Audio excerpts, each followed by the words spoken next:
This crowd comes to know have on this Western shooter tonight. The line of yeah, man, it's Jim. It's a backpass with Ross on the mic. Talking for these stories, keeping vibes real tight. Legends and laughter, you know the drill. Backpass with Ride, football, better and chill. From SG to the region, we cover the game. Big names, small clubs, the passion's the same. Stories from the pitch and the ones untold. Backpass with Ride, where the beautiful game unfolds.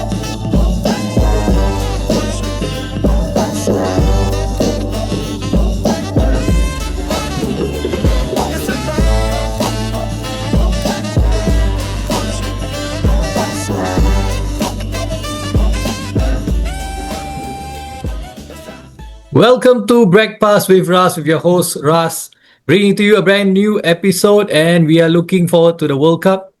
We're counting down, and from being, let's just say, a bit pessimistic, a bit underwhelmed about the upcoming World Cup, I think I'm getting into the mood slowly, and I guess a good part of it has got to do with our guest today and his band of brothers. The OGs of podcasts in terms of, especially in this part of the world, in terms of looking back at football in the 90s and the noughties. I've got with me Mr. Sivan John from the Bola Bola Show. How are you doing, Sivan? Hey Russ, how's it going, man? I'm all good. Thanks for having me. Welcome, and we're going to be collaborating on this episode, like how I've collaborated on episodes that you have done recently. And I think there will be a few more in the pipeline, right? As we lead up to the World Cup. Yep. And hopefully the rest of your members can join in for the other episodes. Sure. So today, what we're going to do is we are going to talk about 10 players. We've listed 10 players, 10 great players that have not played in the World Cup. So I have handled the European section of it. Sivan has handled the rest of the world. So let's go with you, Sivan. Who you got? Your choice, number one. I think it's going to be an obvious one, Mr. George Weah. Yeah. Simply because of, 1995 Ballon d'Or winner, FIFA Player of the Year, and African Player of the Year, all in the same year. And so much of accolades we can talk about his time of winning Serie A titles with AC Milan, making a name with PSG, Monaco, and all that. And of course, I think he had a short stint with Chelsea. Yes. Towards the early noughties, if I'm not mistaken. Yeah. So, obviously one of the biggest names in African football in the 90s. Yeah. But his international football, or shall I say his allegiance, is with Liberia. So, it wasn't really one of the most highly ranked teams, even in Africa for that matter. So, hence why I think a big part of the reason why he never had the opportunity to play for Liberia at the World Cup. And in that sense as well, I would say, the Weah name will be represented at the World Cup this year, I guess. It will be, right? I believe his son will be representing the US national team. Yeah. And that is interesting, isn't it? He's now, George Weah is actually the president of Liberia. Yep. And his son is representing USA. Yeah. And also to be fair in his situation, Africa only has like 2 or 3 spots during that era. So it definitely would make it very difficult for quite a lot of national team, especially in such a very big continent. So Liberia, and of course also need to remember that one of the big reasons why Liberians football development never progressed as it should have been is because of course the political turmoil in the country itself. So it's a mixture of all these factors that never had given Joshua the chance to represent his country at the World Cup. Although it has to be said that in his capacity, he has always played such a major role in helping the national team, stirring the team, even financially, and all that. You're right. I remember, I think he did sponsor the team for some of their travels, away trips, and I'm not sure if they've played in the African Cup of Nations, but if they did. African Cup of Nations, they did. Okay. So I remember he did sponsor them. So, legitimate choice as well. Good choice. top pick. For me, what I've done is in my research actually, it's a funny thing. A lot of the players that have not played in the World Cup, a lot of great players that have not played in the World Cup, happen to be Manchester United players. So that's a very interesting fun fact for in the European section. And we start. So I've ranked them according to accolades, the most number of accolades won, and one of the most highly decorated players in world football that have not played in the World Cup is Ryan Giggs. So Ryan Giggs obviously played for Wales, and in fact, he played in a generation where Wales had quite a few good players, very good players in the.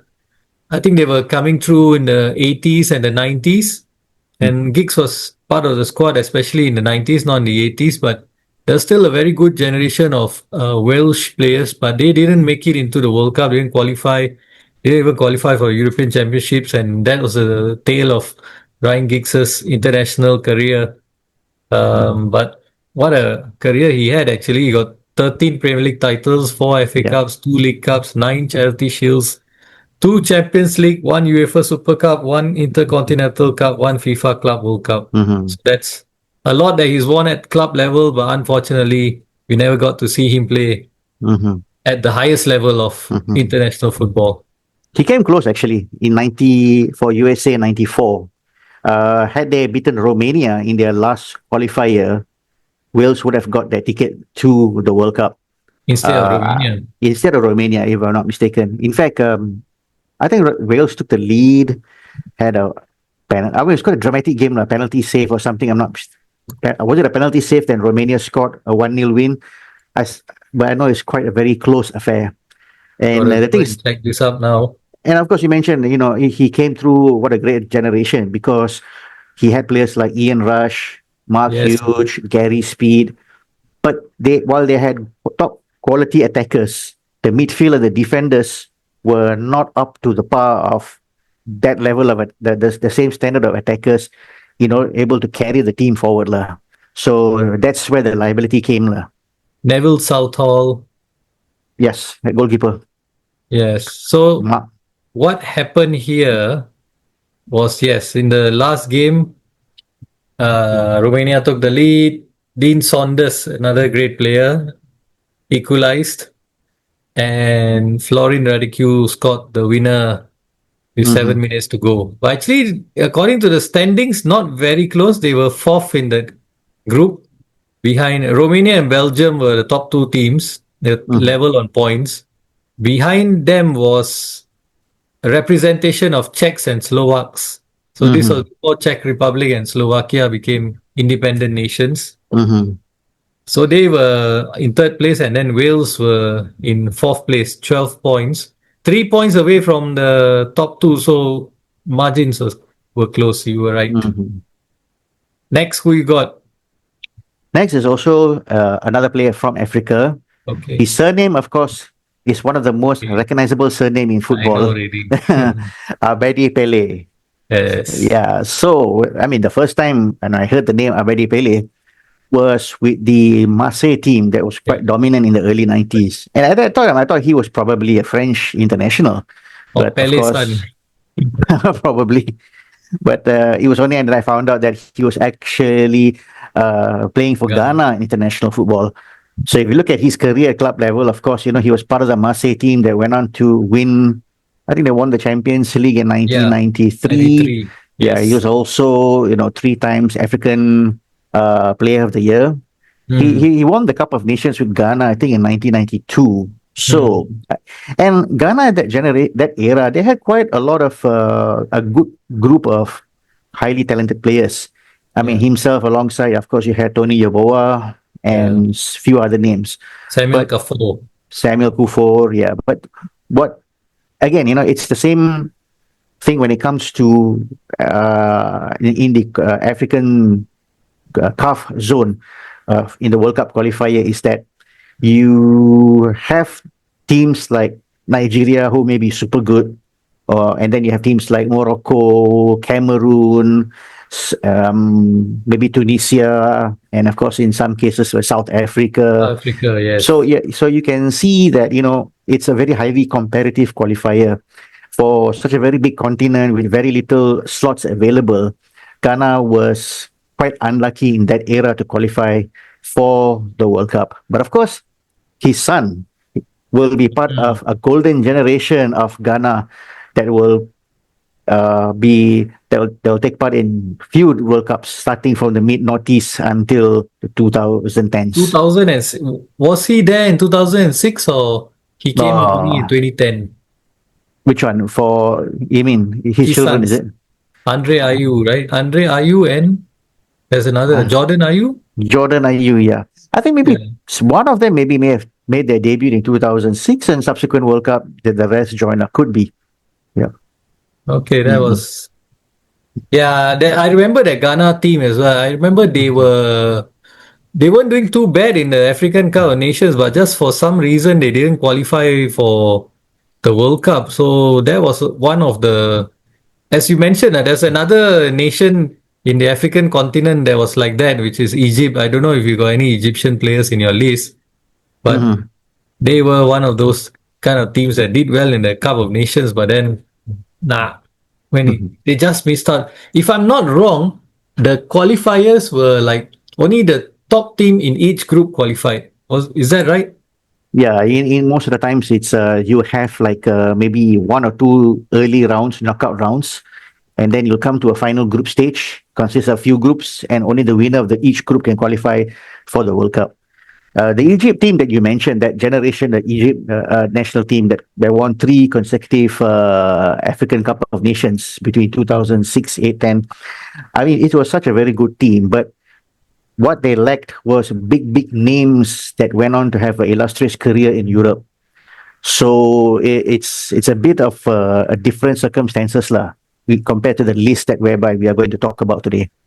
Okay, so talking about his sons, 2006 they were not there, but 2006 also had quite a good Ghanaian team. They were not there in 2010 as well, so they only came afterwards. Okay. Oh no, Andre Ayew was already there in 2010. Yeah, Jordan was not. So yeah, still a very good generation of Ghanaian players. So my next choice is a player that played for one of the big guns, the big heavyweights of international football, known back then as West Germany. His name is Bernd Schuster. Yeah, so he missed the 1982 World Cup through injury, and then he retired in 1984 from international football due to falling out with the West German manager Jaap de Waal and his teammate Paul Breitner.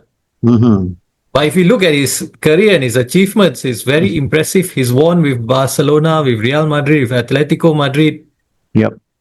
He's won La Liga, Copa del Rey, Cup Winners' Cup with Barcelona. He's even won the European Championships with Germany in 1980.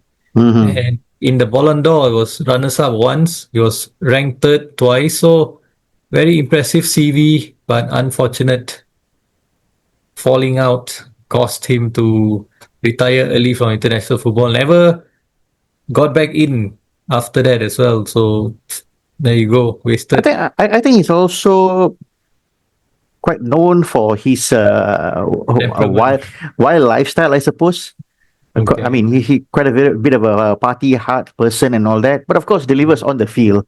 So I suppose in one of these cases, maybe he did not get in the good books of national team coaches, knowing the fact that German football is all about being strict, disciplinarian, and those kind of values. Yeah. Yeah, maybe he was Brazilian, would have been different. Yes. All right, next, who you got? Okay, next we're gonna come to Asia. A name that I suppose that as we speak right now, I think he's still playing. I think he's still playing.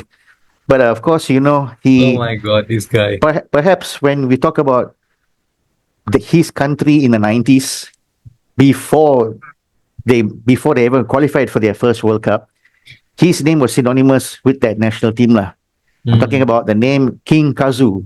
Yes. Kazuyoshi Miura. What a name! I mean, what an icon! I mean, an icon in Japanese football, lah. Yeah. Yeah. So, as I can recall, of course, when I started following Japanese football closely in the 90s, he was Mm. definitely the face of the national team. A big Yeah. part of it was him. And of course, he had a very short stint in Serie A, but I Yeah. think He he's was the more well very, I think he renowned. was the very first to go and play overseas as well. Very There first was another Japanese. there was another Japanese player by the name of Okudora who went to Germany in the 70s. Okay. So Miura, of course, came later. But of course, Okay. I think he'll be more renowned for his time with Verdi Kawasaki, a dominant club in the J League of that era. And in fact, actually, he played a big role in helping Japan to qualify for France 98. He did Yeah, play a yeah, very yeah. big part of it.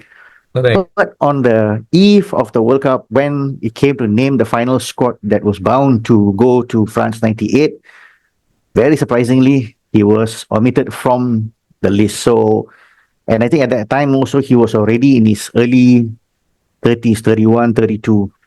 So, and Japan also is also coincide with the fact that Japan had a generation of rising stars, which meant that, missing out France 98 means it's pretty much not going to be the case for him to be part of Japan forever in the future. Lah. Do you know the reason why he was left out? I think it's more to do with tactical decision, I believe, and maybe his age at that time. So, I am thinking that somewhere within this ground, lah. He Yeah. could He have. was I mean, he could have played at the World Cup in USA in '94. Now, the thing is about Japan in that qualifier, they were very close to qualify for the World Cup. Had they qualified, South Korea would have been out. But unfortunately, the last game against Iraq, they conceded a last minute equalizer. Iraq scored a very last minute equalizer. Mm. So that qualifying round was held in Doha. That's why today in Japan, they still feel the pain of that qualifier. They call it the agony of Doha. It is Oh, something that still resonates until today with Japanese football fans. It is something, it deeply hurts them even when they think about it. Even though the fact that they achieved so much since then, they could, one could easily forget about what happened. But, in the Japanese psyche, it's still unforgettable. yeah. I mean, especially the fans that are old enough to remember that. Lah. Mm. And talking about Miura, as you mentioned, he was the star of the Japanese national team. You remember him. Uh, they were playing in Johor Bahru, remember, against Iran. Mm. And that's where they qualified for the Yep. World Cup. Yep.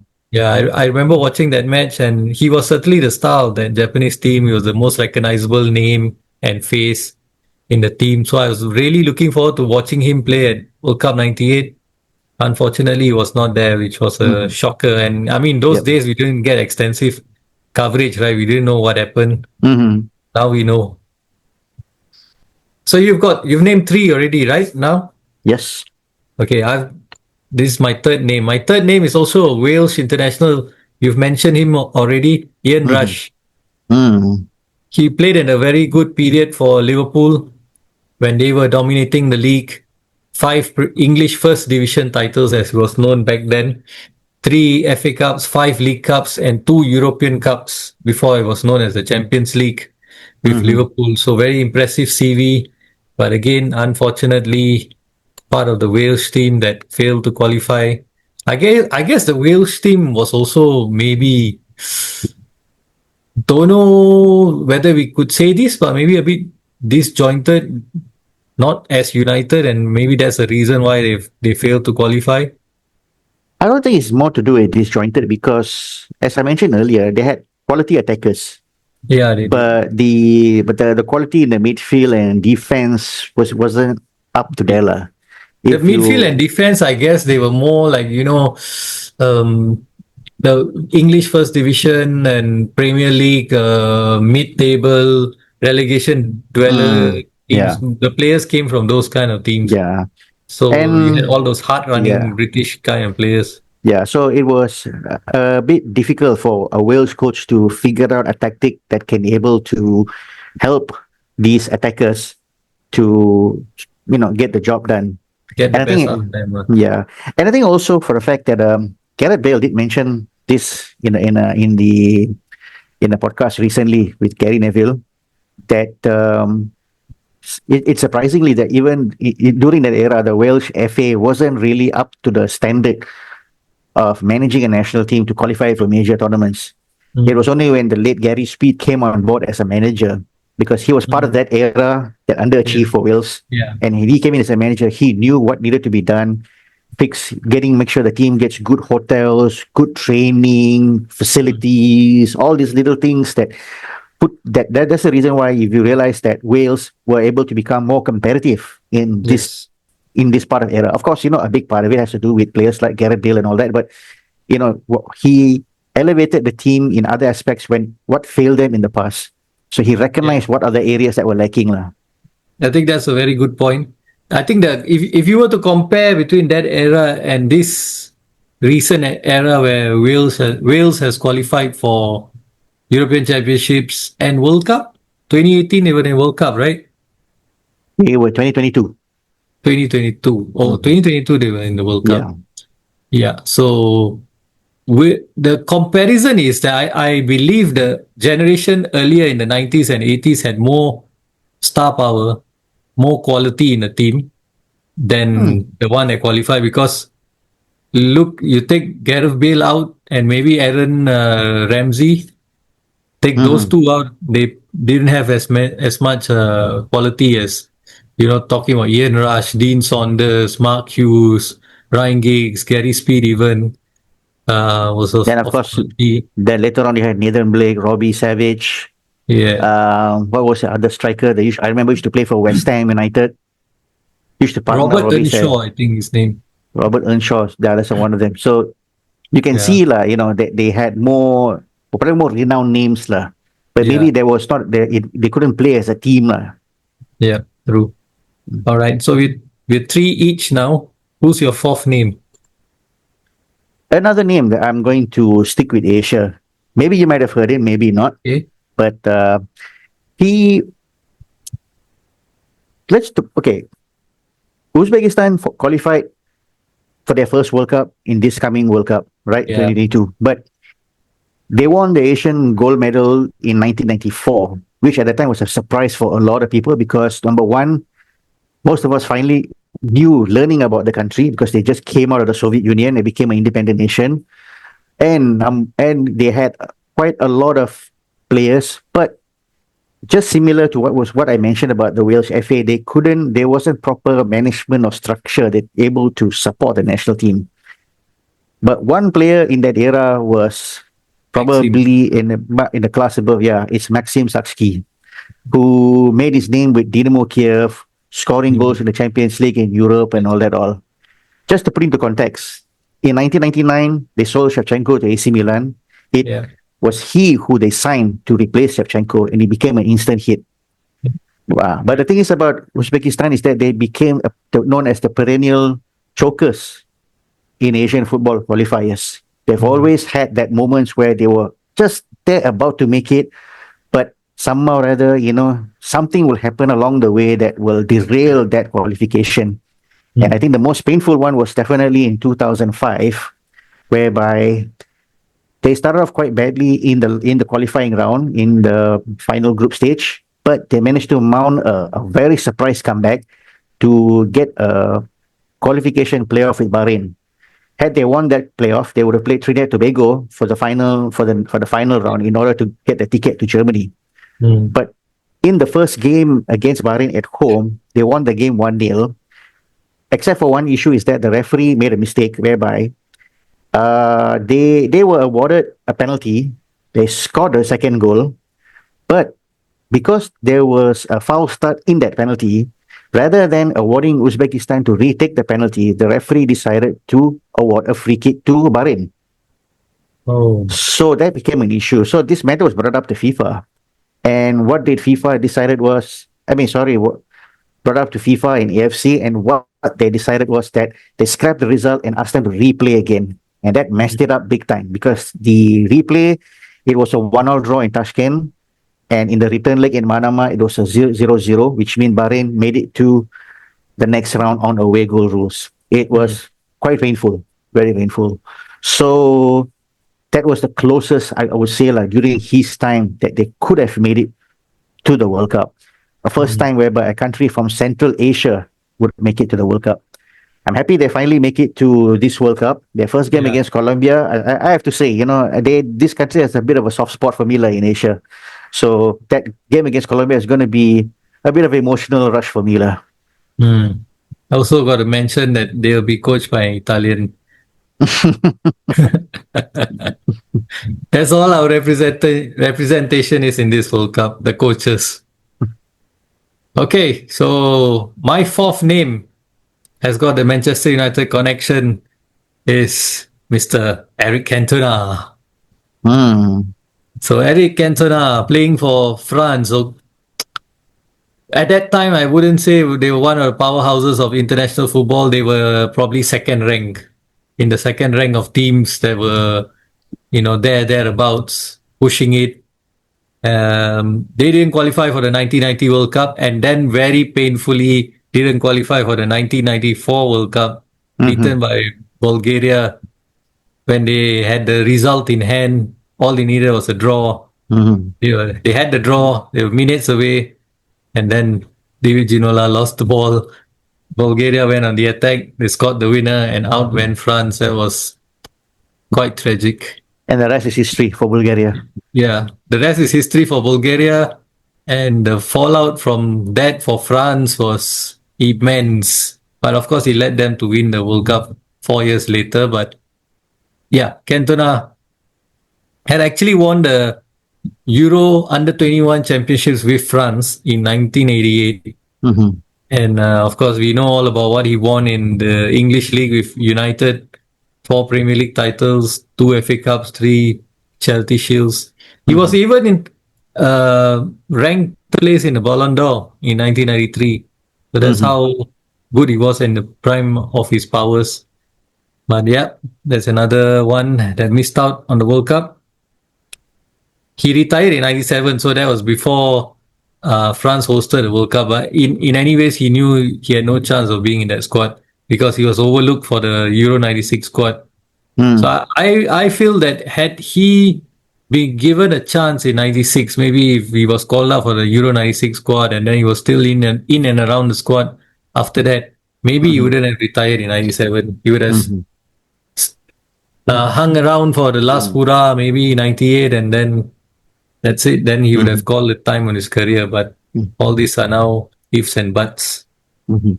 It's quite ironic because France was semi-finalists in 1986 World Cup, Yes. and they were also semi-finalists in Euro 96. But in a gap of 10 years, they only played 3 matches in a major football competition, which is in Euro 92. Yes. So That also Eric Cantona was a big part of that 10-year generation. Yeah. But And I also got to say about the Euro 92 team, they were one of the favorites actually to go far in the tournament. I believe, if I'm not wrong, they went on a long unbeaten run under Michel Platini, who was the coach. Actually, if you look at his era when he was part of the French national team, it wasn't really it was still quite a top national team. You had Ginola, you had Patrice Loco, Bernard Lama, Laurent Blanc was there. Renaud Pedros, you had Laurent Blanc, Deschamps. Yeah, so it was quite a good mix of players.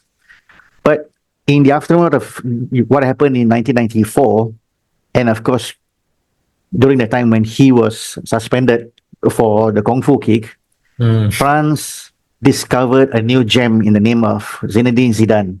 Yeah. So Aimé Jacquet actually had pretty much already had an idea what his team is going to look like, with Zidane, Yuri Djokovic being the heart of that midfield, and certain Didier Deschamps playing the pivot role.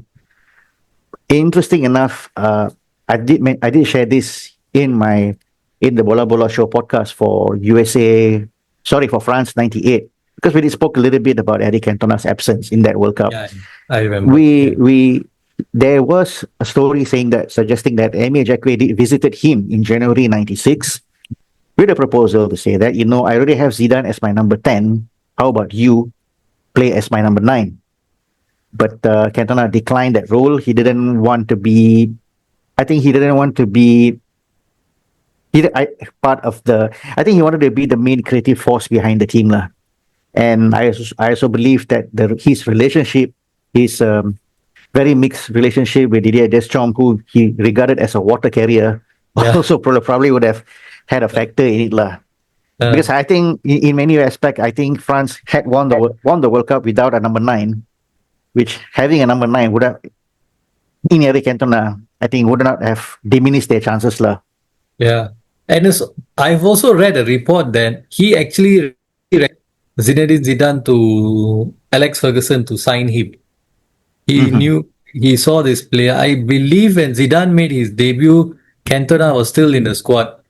So Cantona would have saw him playing for France or might have been playing for Bordeaux at that time, and between them, they only played like 2 matches, and I think in total it's about 45 minutes. That's about it. Yeah, but I believe there was a admiration from Cantona towards Zidane. Yeah, because they were both from Marseille, Yeah, both Marseille born. Yep. Yeah, and when Cantona made his debut, he scored 2 goals to help France come back from 2-0 down to draw 2-2 with the Czech Republic. In the dressing room, of course, Zidane spoke highly of this young Marseille prodigy, gave him the what do you call it?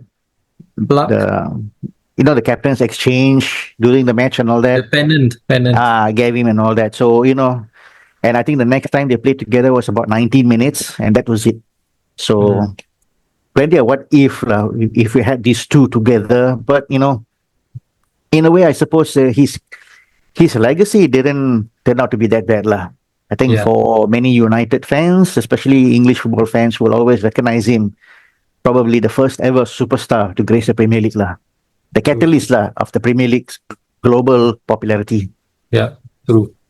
All right. Four players each. Now your 5th player, last player in the list. You're on your side. My 5th player, arguably right up there among the greatest footballers of all time.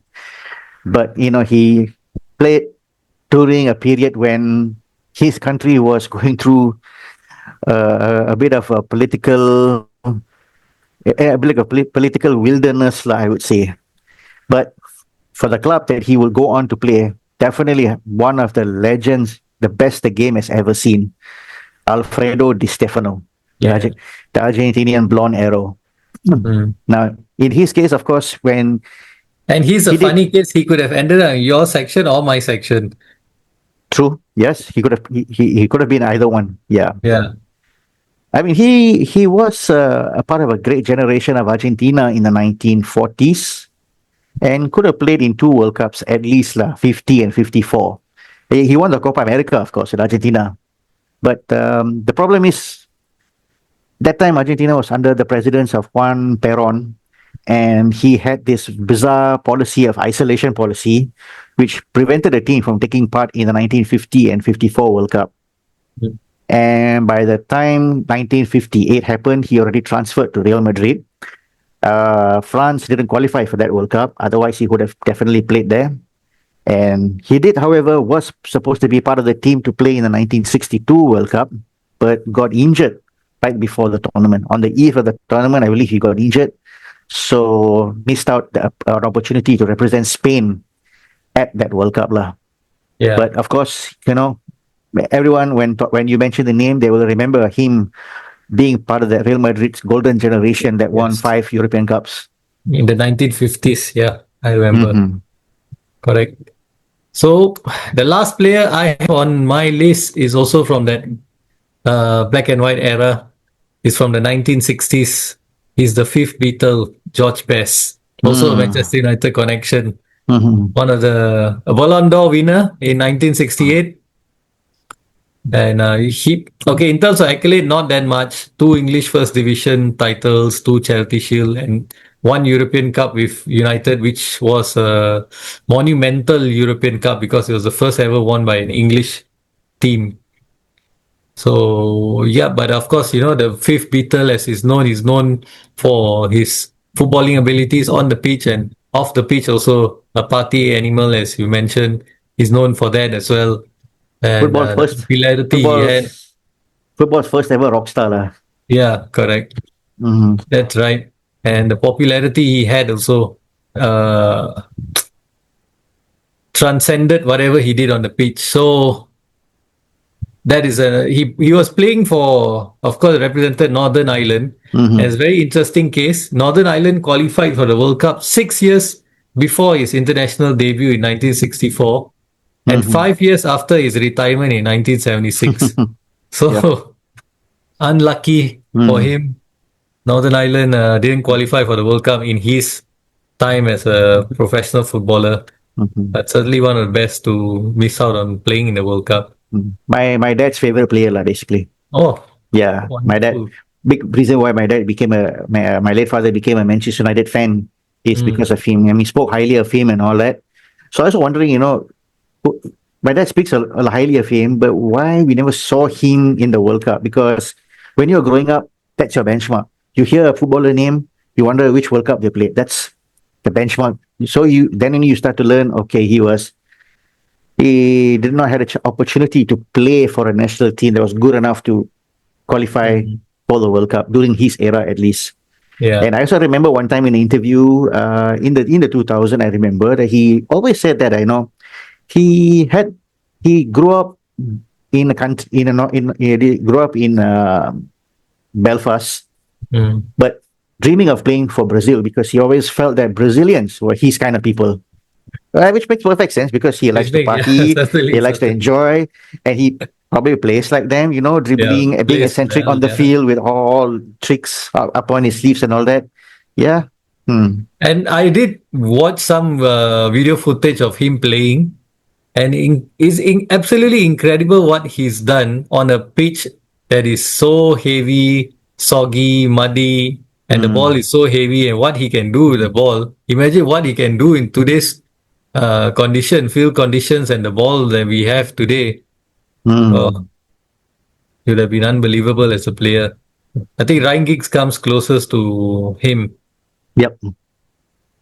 as a player. But yeah, that's it. So we've named our 10 best players to not have played in the World Cup. Who are some of the names that we have missed out? Can you name some of them? Or do you have anyone that you feel we have missed out and should be on the list? Or you have a different top 10 list? Let us know in the comment section. Sivan, anything else you want to add? Any notable names? Anyone honorable mentions? I have one honorable mention, but before that, let me see if you have anything. Anyone from South America? I've not mentioned anyone from South America. I mean, Di Stefano, definitely. He's South Oh yes, Di American. Stefano. Yes, keep Yeah. forgot about him. If there was another notable name, Ladislav Kubala, Yeah. who was a legend with Barcelona in the 1950s, but Mm. due to political issue, being in exile and all that, he couldn't able to play for Hungary in the 1954 World Cup, which is quite surprisingly. What if they could have had him in that World Cup? Maybe history would have been on their side. Lah. We all know what happened in that World Cup. Yeah. So, yeah, I think that's one of the names that I can think of. Lah. Mm. I have one more. It's also from the black and white era. Mm-hmm. It's a Swede by the name of Gunnar Nordahl. Mm. Yeah, quite a good career in Serie A, especially at AC Milan. He was one of the best players for AC Milan in that era in the late 1940s and 1950s. Mm-hmm. So what happened was that the rules did not allow professionals to play for Sweden, Yeah. and the striker's international career ended after his move to Italy. So Mm-hmm. as a result, he wasn't eligible for the 1950 World Cup in Brazil, where Sweden came third. So unfortunate. This is just one of those And by the unfortunate time things. 1958, he was too old already, I suppose. Yeah, Mm. yeah, It's quite. It's actually, if you look back in many of these players, Mm, it's never been about their ability that prevented them from playing in the World Cup. It's yeah, always other factors, things beyond their control that often played a huge yeah, part in why they couldn't be there. correct.